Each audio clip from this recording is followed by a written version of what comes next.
One morning last November, I awoke in an unfamiliar bedroom. Its walls were light gray. The room itself was smaller, and there was no dresser at the foot of the bed. Hanging on the wall in front of me was a huge portrait of a man with black hair and a clean-shaven face who looked as young as 30. To the left of the bed, there was a black nightstand with a lamp. There was nothing to the right.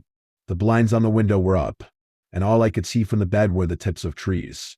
I got up, then peeked out the window to see a vast forest with tons of hills and, overall, just trees. There was nothing indicating exactly where I was. Was I still in Jersey? I didn't recognize this area at all. Why was I here? I couldn't recall visiting anybody the previous night, and no family gatherings were taking place. I walked over to the door, then pulled the handle. The door clicked as it opened and revealed a hallway too long to see the end of. White walls lined with white doors. It felt like a hotel, but hotel rooms aren't as tiny as the bedroom I was in. I looked to my right to see the same thing. Then I looked to my left. Same thing. I reached into my pocket for my phone, but I couldn't feel it. I reached into my other pockets. No phone, or anything. One of the doors clicked open. I peeked out and saw a man with a wrinkled face and white hair walking in my direction. He made an intense level of eye contact with me, like he was staring into my soul. "Hey, get back into your room and stay there," he told me. What was this man expecting from me in this situation?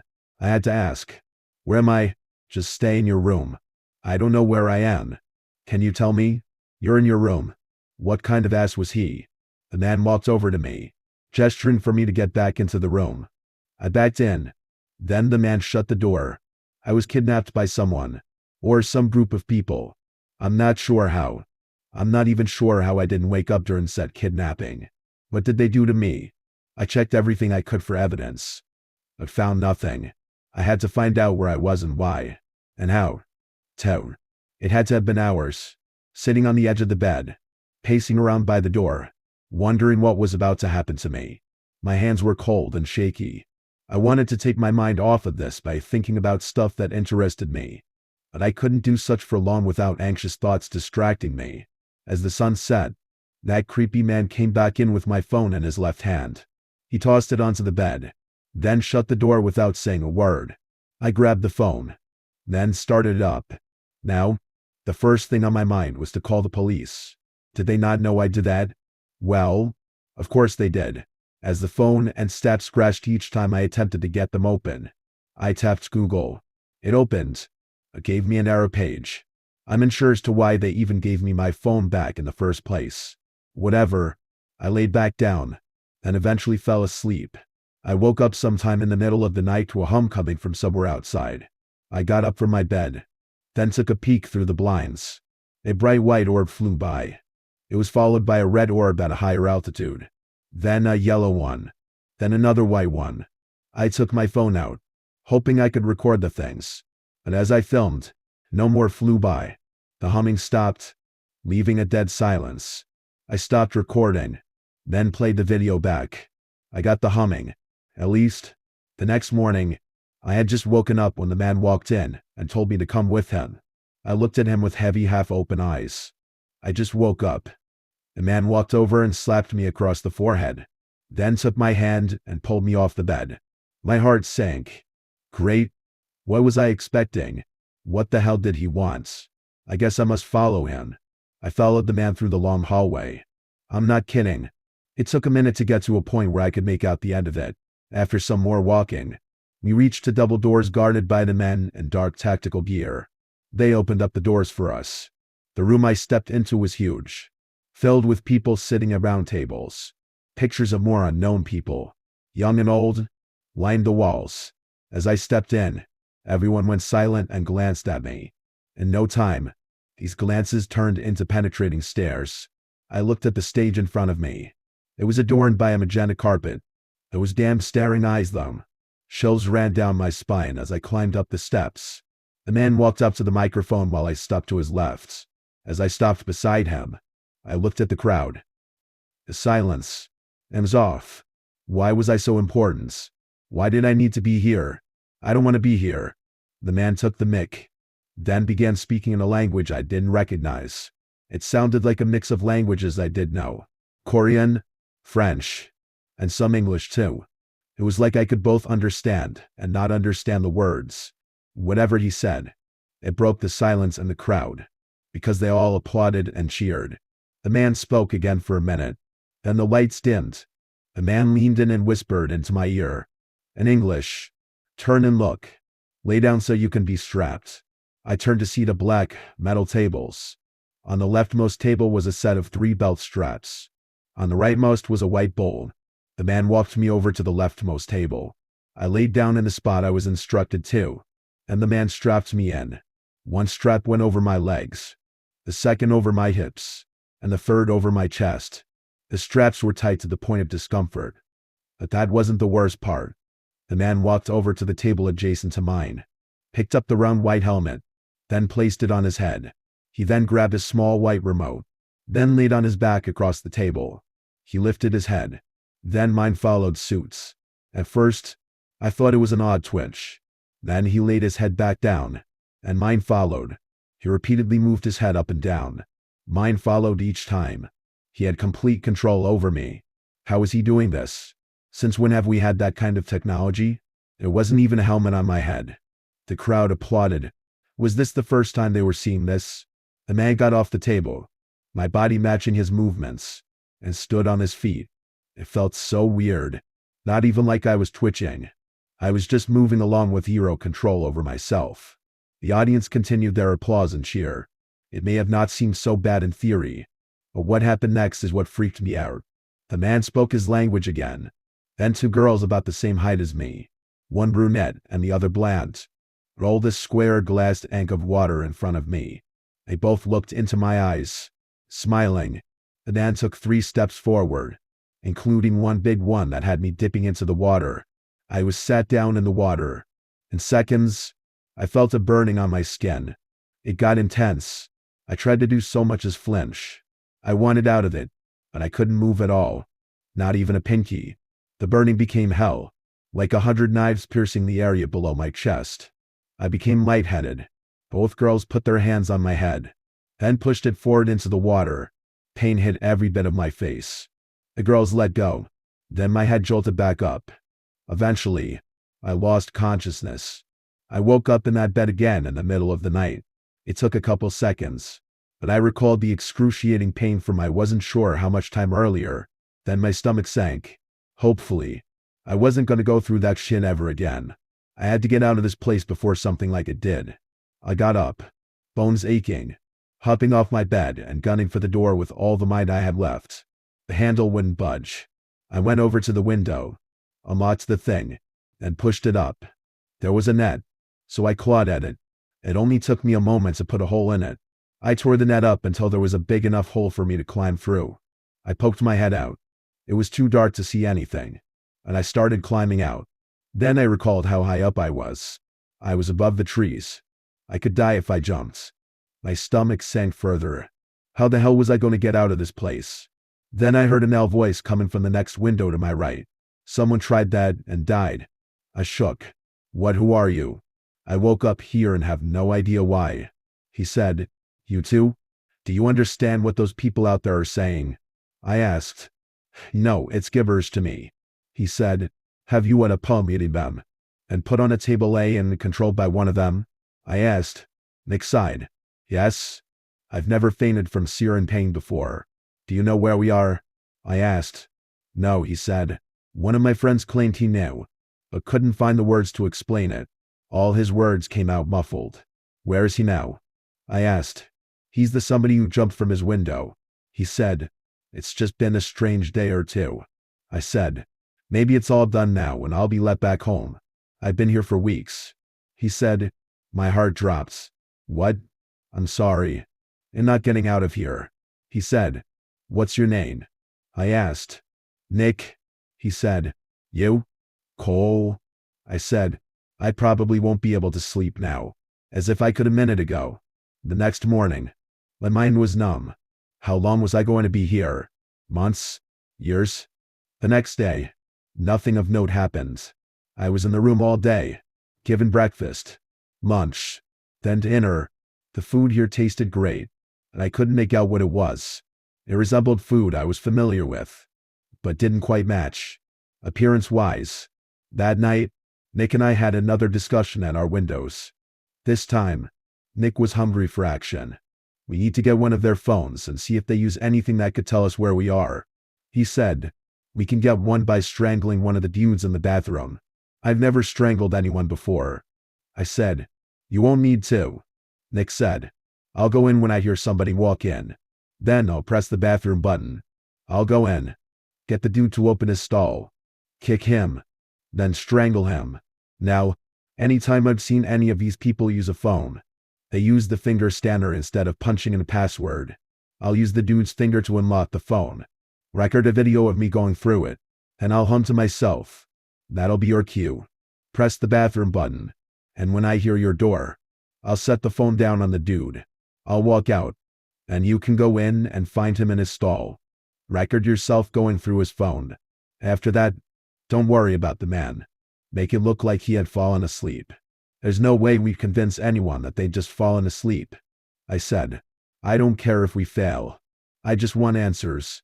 Nick said, besides, there are no security cameras in the stalls. I'll just roll under into the next one. You know, couldn't one of us do this on our own? I asked. I need a friend to do something with. Nick said, see Keldon, we just take his phone? I asked. They'd track it down. Nick said, we would get caught doing this whole thing. I said, just as long as you do your thing before they check up on the dude. You'll be good. Nick said. An hour later, we started the mission. I listened as Nick's door was opened. I heard his footsteps. And silence. A moment later, he started humming. Ha ha ha ha. I hit the button. My door was opened by the blond man from the events. He stood over me. I walked out of the room, jumping as the man put his hand on my upper back. A man stuck to my left as he walked me to the bathroom. Nick came and walked by from the opposite direction. I tried to breathe as slowly and quietly as possible. Once I was in the bathroom, I sped right into one of the stalls. As I noticed the unconscious man's phone lying on the back of the toilet, I pulled my phone out, opened the camera app, hit record, then grabbing the man's phone.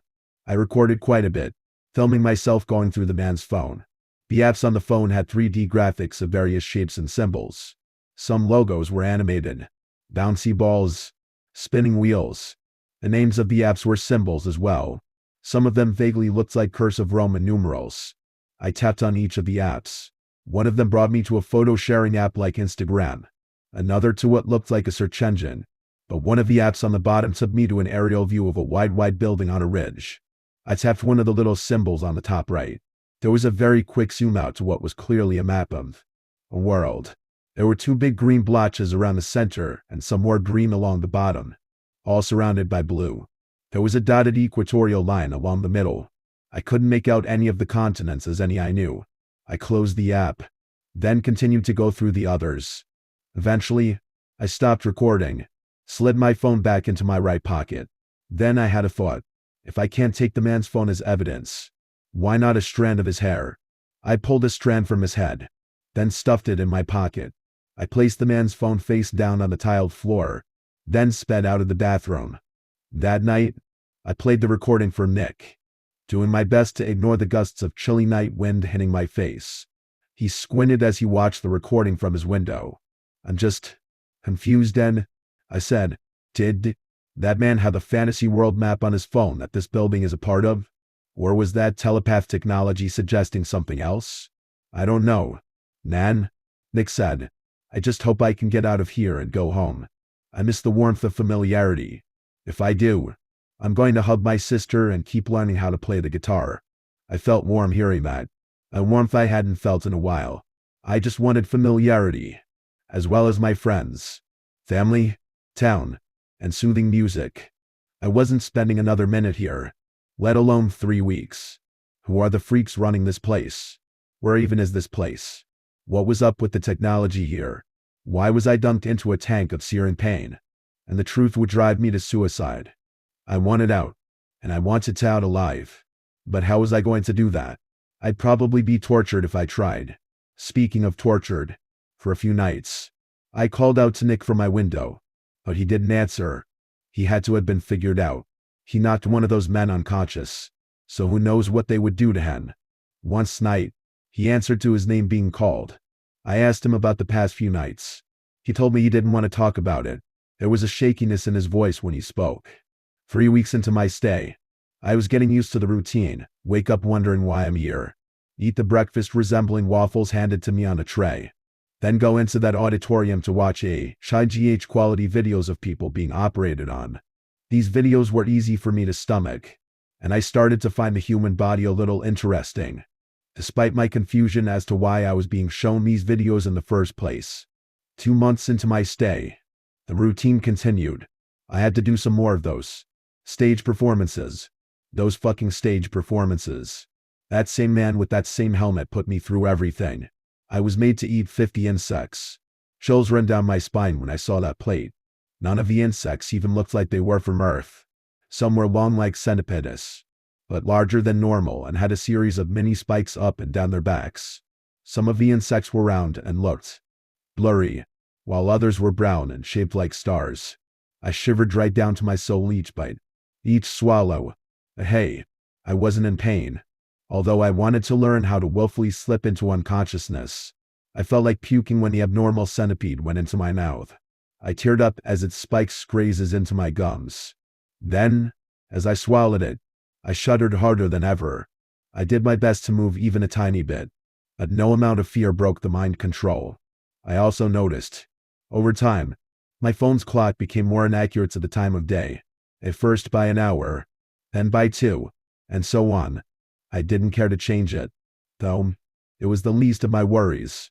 But those fucking stage showcases. Some more of the things I was mind-controlled into doing were eating food to the point my body couldn't take it and I had to barf it up. Sit in sleep-deprived positions overnight. Watch videos of people being attacked by animals. Watch surprisingly high-quality videos of the 2004 Indian Ocean tsunami. People being blown up on battlefields. 9/11. Along with people dying in a mall disaster. I couldn't tell if I was being toyed with or tested on in some way. It was hell, to say the least. For months in, I was numb. I had been forced to face my worst phobias to the point where I stopped caring about them. I had watched every video of every tragedy from the past 30 years, along with some tragedies I somehow never heard of. Too bad the pain still hurt. Cuts. Fucking burns. The liquid. I'm not going into any more detail than that. It was stuff I would never wish on anyone. Ever. After the burns in particular. Once I got back to my room, my guts were in a dark pit. I ran up to the window, once again wondering if I could survive a fall. Maybe if I did something differently. No, I'd be captured. I took my index nail, then scratched a message into the glass. AGLP. THEYREBURNINGI. NECUTTINGUS. I told Nick to do the same thing, but he revealed, with his pale face and bags under his eyes, he had scratched a very similar message into his room's window weeks ago. At some points, I started getting this slight pain on the side of my head. He sadist probably did something screwed up while I was asleep one night. Fuck this place. I was sure nothing would change. Until sometime that night when I woke to a blinding light. I covered my eyes. Within a moment, it was gone and everything was dark. What the hell was that about? Just another weird thing about this place. I hadn't experienced that before. Anyway, it's still night, so I need to try to get back to sleep. As I shut my eyes, a loud bang rocked the building. Everything in the room shook. This was followed by another bang. Then another. An alarm went off. I sat up. I heard a series of footsteps. They got louder and louder until my door was busted off its hinges. At least, that's what it sounded like. It was nearly pitch dark. 2 figures with a faint green glow in their eyes or goggles barged in. "We are here to rescue you," one of them said. I understood them, and this was my way out. Finally, they both walked up to me, then grabbed me by the arms. I was walked out of the room as gunshots rang in the distance. The lights in the place flickered on and off a couple times as I was ushered along the hallway leading away from my room. A door clicked. Then a few deep growls sent chills down my spine. I had never heard those here. A fucking animal jumped at me, knocking me over. A sharp pain hit my arm as one of the beasts bit me. It felt like its teeth moved independently from its mouth. A couple of nearby gunshots deafened me. I kicked at the beast and held its mouth shut until it grunted and stopped moving. I got up as the gunshots stopped, but there was another deep growl behind me. I ran through the dark, hard in my stomach. There was a light shining out of the auditorium. As I got close to the double doors, two tall and white humanoid silhouettes busted through them, only to be shot down by 3 silhouetted people behind them. It was too dark to tell who my savior was. I felt along the wall for the bathroom door, ducking right in as I found it. By habit, I hit the light switch, but no lights came on. I froze as I heard distant screams. God knows what was happening over there. My hands were cold. I was shaking. There was hope, but who would reach me first? There was nowhere to hide. As the door squeaked open, my heart sank. All I heard was masculine sobbing. I wanted to be a fearless hero, and I was caught up in a loud, terrifying battle in a context I still didn't understand. I jolted as a loud bang came from the direction of the auditorium, and there was another closer bang, then another, even closer. My stomach churned. I grabbed the sobbing man in the dark, then used my left hand to guide me out of the bathroom. I sped along the dark hallway, away from the auditorium. The lights flickered on for another second, and I saw, 20 feet away from me, a man with white hair, that abusive mind-controlling man. He was standing still, facing me. I shook, but then his chest exploded in a red mist. In the dark, footsteps raced down the hallway again, in the direction of the sobbing man and I. I ducked back into the bathroom, breathing heavy. The sobbing man was by my side. I jolted as the doors were pushed open. Gunshots rang out. The room lit up, with each flash revealing another one of the ensuing men being taken out. Suddenly, time felt like it was slowing down. The sounds of explosions, gunshots, and screams were muffled. I woke up some time later, sitting alone in a dimly lit bedroom. Another one I couldn't recognize. I could hear the sound of boots on the ground.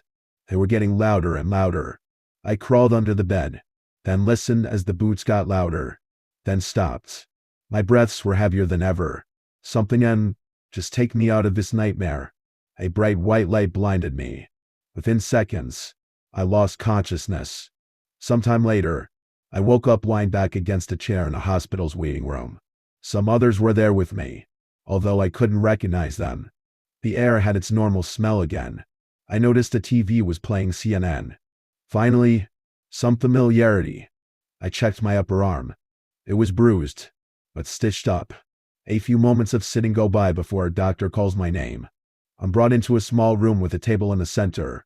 A man in a suit is sitting at this table, looking me dead in the eyes. "Take a seat," he said. I sit across from him. Then he asks me about the past for months. I answer all his questions. And he tells me this: "You may not speak with any individual but me regarding your experience. I will keep in contact with you. When you reunite with your loved ones or teachers, tell them you were kidnapped and did not wish to speak."